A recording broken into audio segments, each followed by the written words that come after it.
penelitian pendapatan. Menurut Pasca 72, pendapatan adalah arus masuk bruto dari manfaat ekonomi selama 1 tahun periode yang timbul dari aktivitas norma entitas yang menghasilkan kenaikan ekuitas selain yang berasal dari kontribusi pemilikan. Pendapatan mencakup jumlah imbalan yang diharapkan akan diperoleh entitas dari pengalihan barang atau jasa kepada pelanggan secara kontrak. Pendapatan merupakan salah satu indikator utama dalam mengukur kinerja perusahaan. Pengakuan pendapatan yang tepat sangat penting untuk mencerminkan kondisi ekonomi yang sebenarnya dari aktivitas operasional suatu entitas.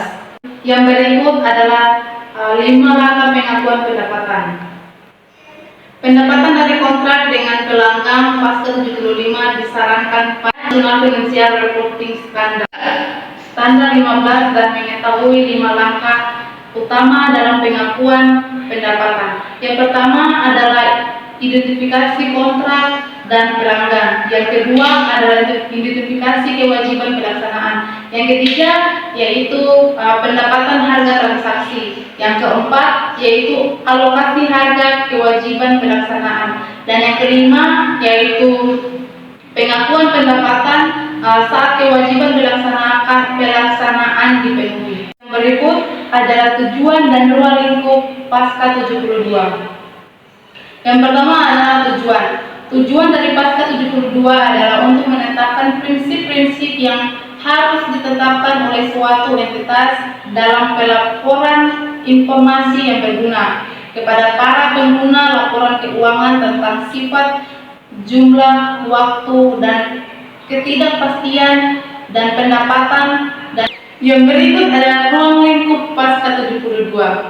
Pasca 72 hanya berlaku untuk kontrak antara entitas dengan pelanggan yang melibatkan pengalihan barang atau jasa sebagai bagian dari aktivitas usaha utama entitas.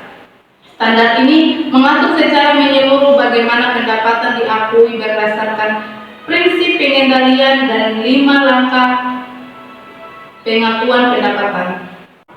Yang berikut adalah teori pengakuan pendapatan. Secara teoritis, pengakuan pendapatan berkaitan dengan prinsip dasar akuntansi, yaitu prinsip akural dan prinsip realitis. Prinsip akural menyatakan bahwa pendapatan diakui pada saat diperoleh, bukan saat kas diterima. Sementara itu, prinsip realisasi menyatakan bahwa pendapatan diakui saat resiko dan manfaat kepemilikan telah dipindahkan kepada pelanggan. Baik, perkenalkan nama saya Pemikiran Atilaya, NPM 2311000037.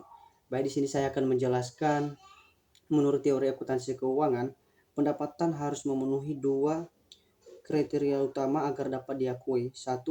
Pendapatan telah direalisasi atau dapat direalisasi. Kedua, pendapatan telah diperoleh melalui kegiatan operasional normal perusahaan. Dengan hadirnya PSAK 72 tersebut diterjemahkan ke dalam 5 langkah sistematis untuk memastikan bahwa pendapatan diakui pada saat yang tepat dan berdasarkan substansi ekonomi dari transaksi dan kontrak dengan pelanggan. Dan ada juga sektor E, komersial dalam akuntansi. Sektor E, komersial dalam akuntansi memiliki karakteristik khusus yang membedakan dari sektor tradisional.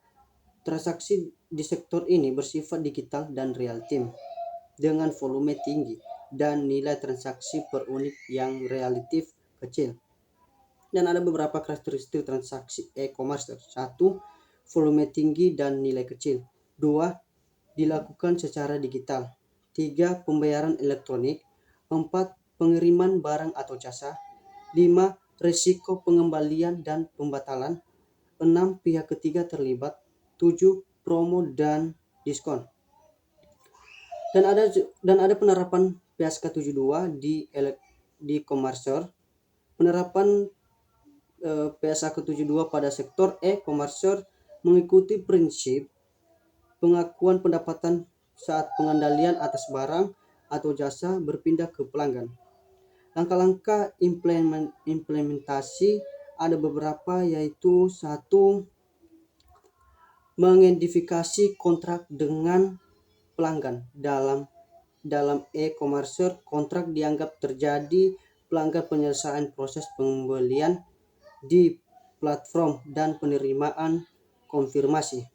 Dan kedua, mengidentifikasi kewajiban pelaksanaan penjualan pemilik kewajiban untuk pengiriman barang atau menyediakan jasa tertentu pada pelanggan. Jika dapat layanan tambahan seperti pemasangan atau pelanggan, maka dipisahkan sebagai kewajiban pelaksanaan sendiri. Dan ketiga, menentukan harga transaksi. Harga transaksi ditentukan oleh harga. Keempat,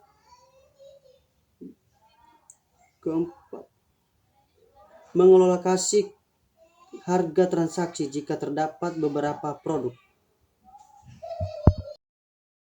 Di sini ada penerapan PSAK 72 di konstruksi. Penerapan PSAK 72 ini di sektor konstruksi berbeda dengan sektor lain karena proyek konstruksi seringkali berlangsung dalam jangka waktu yang panjang dan melibatkan termin pembayaran bertahap. Berdasarkan PSAK 72, pendapatan dari konstruksi dapat diakui sepanjang waktu atau disebut dengan overtime.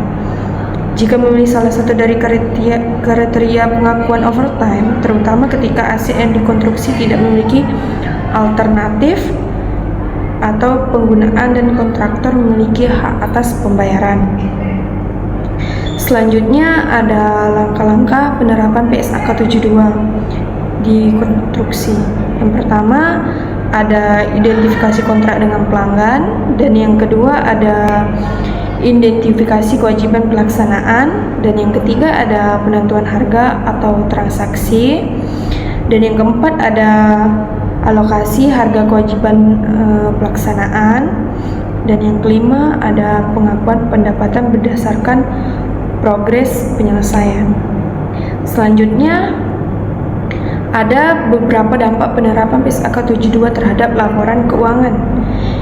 Yang pertama ada perubahan waktu pengakuan pendapatan, dan yang kedua ada peningkatan transparansi dan pengungkapan, dan yang ketiga ada perubahan dalam waktu pengukuran pendapatan, dan yang keempat ada dampak terhadap aset dan liabilitas kontrak, dan yang kelima ada dampak pada pajak atau manajemen laba, dan yang terakhir ada kebutuhan penyesuaian sistem dan proses. Penerapan PSAK 72 ini memberikan pendekatan yang lebih berbasis prinsip dan mencerminkan realitas ekonomi transaksi. Meskipun membutuhkan penyesuaian signifikan, penerapan ini meningkatkan kualitas pelaporan dan konsistensi akuntansi pendapat di berbagai industri. Nah, selanjutnya ada beberapa evaluasi kesiapan perusahaan dan stakeholder.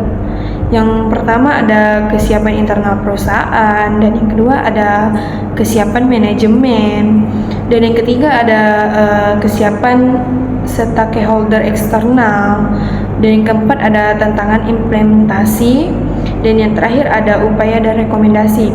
Nah, dari kesimpulan dengan materi kami hari ini itu penerapan PSAK 72 dalam sektor e-komersi dan konstruksi ini memberikan pedoman yang lebih jelas dan konsisten dalam pengakuan pendapatan. Di sektor e-komersi PSAK 72 ini menekankan pengakuan pendapatan berdasarkan pemenuh kewajiban kinerja atas barang atau jasa.